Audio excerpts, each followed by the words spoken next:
Okay, in this video, we're going to solve this problem right here. And what I like to do first, and for these kind of problems, is just try plugging in. If I plug in a 2, I get 2 squared, which is 4.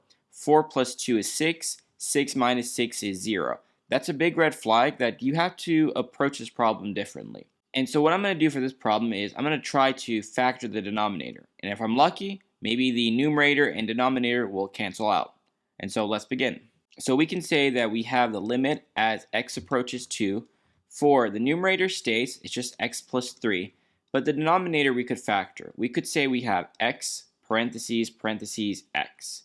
That will give us x squared. So now we think to ourselves, what two numbers multiply to give us a negative 6 but add to give us a positive 1? And that will be positive 3 and negative 2.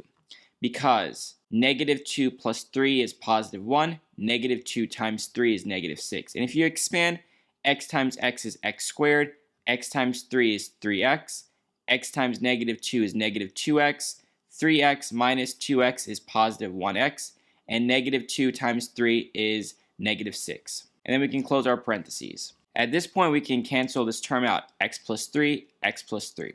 So now we have the limit as x approaches 2 for 1 divided by x minus 2. At this point, we still see we have the same issue. If I plug in a 2, I get 1 over 0, so it's still a red flag. And so finally, in this situation, we have to see what happens when the limit as x approaches 2 to the left and the limit as x approaches 2 to the right.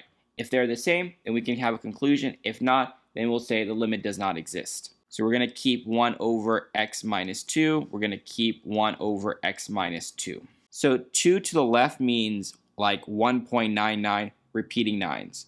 So we get 1 divided by 1 point a bunch of 9s minus 2. This one is the opposite. It's like 2 to the right. So it's like 2.00001 with a bunch of zeros. So we could say 1 divided by 2 point a bunch of zeros, 1 minus 2. Now, negative 2 is larger than 1.99 repeating. So it's kind of like 1 divided by a negative, a very infinitesimally small number. Now, this one is the opposite. This is slightly larger than negative 2. So we have 1 divided by a positive, a very small number. Now, 1 divided by a negative very small number would give us negative infinity. And 1 divided by a very small positive number would give us positive infinity. And because they're different, we will say that the limit does not exist. And that's pretty much it for this problem.